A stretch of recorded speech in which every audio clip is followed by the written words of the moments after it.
Ọwọ́ tẹ Pasitọ Kayọde n'Iléṣà, ọmọ tó fẹ́ ṣàdúrà ìtúsílẹ̀ fún ló fipá bá lò pọ̀. Pásítọ̀ ìjọ Celestial Church of God kan nílùú Ìjẹ̀dá-Ìjẹ̀ṣà nípínlẹ̀ Ọ̀ṣun, Pasitọ Kayọde ti wà lákọlò àwọn ọlọ́pàá báyìí lórí ẹ̀sùn pé ó fipá bá ọmọdébìnrin kan lò pọ̀.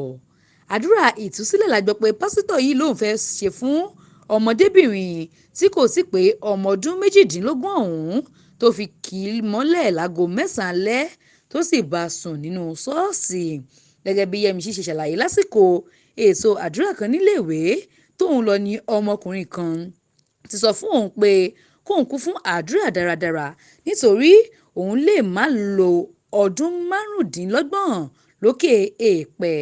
Ó ní ìbẹ̀rùbojo ìran yìí ló jẹ́ kí màmá òun mú òun lọ sọ́dọ̀ Pasitọ Kayọde tí ṣọ́ọ̀ṣì rẹ̀ súnmọ́ ilé àwọn fún àdúrà, tí pásítọ̀ sì sọ fún àwọn pé òun kò gbọdọ̀ gba ìpè kankan lórí fóònù lọ́jọ́ 4 oṣù kìíní ọdún yìí tó jẹ́ àyájọ́ ọjọ́ ìbí òun.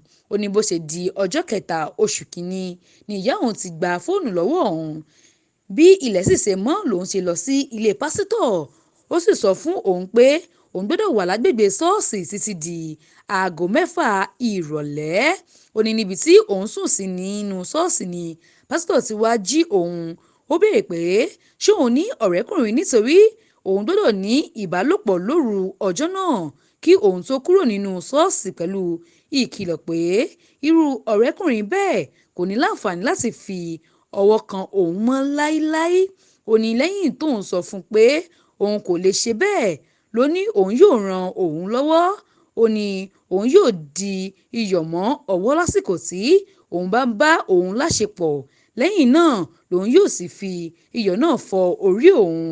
Yẹ́misí sọ síwájú pé Pasitọ Kayọde kìlọ̀ fún òun pé ẹnikẹ́ni kò gbọdọ̀ gbọ́ nítorí ó léwu fún ẹ̀mí òun, àwọn òbí òun àti ti ọ̀rẹ́kùnrin òun. Ó ní lóòrèkóòrè ni màmá òun wá sínú ṣọ́ọ̀ṣì wá òun wá, ṣùgbọ́n gbogbo bí òun ṣe ń ṣẹ́jú sí ni kò fura tí màmá náà sì fi padà sílé.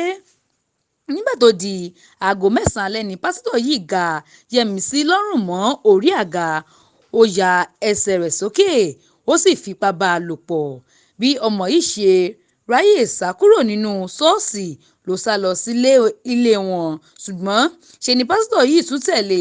Bí Yẹ́misí ṣe bẹ̀rẹ̀ sí ń pariwo nìyẹn tí àwọn òbí rẹ̀ sì lọ gbé e níbi tí ó ṣubú sí, ṣùgbọ́n látibẹ̀ ni wọ́n ti gbé lọ sí ọsibítù níbi tí wọ́n ti rí nǹkan ọmọkùnrin lójú ara rẹ̀ tí wọ́n sì fi ọ̀rọ̀ náà tó àwọn ọlọ́pàá létí.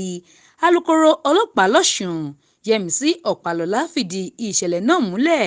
Ó ní pásítọ̀ yìí ti wà lákọlò àwọn ọlọ́pàá ní Ìjẹ̀bú-Jẹ̀ṣà, wọn yóò sì gbé lọ sí ẹ̀ka ọ̀tẹlẹ̀múyẹ́ lọ́jọ́ Monday tó ń bọ̀.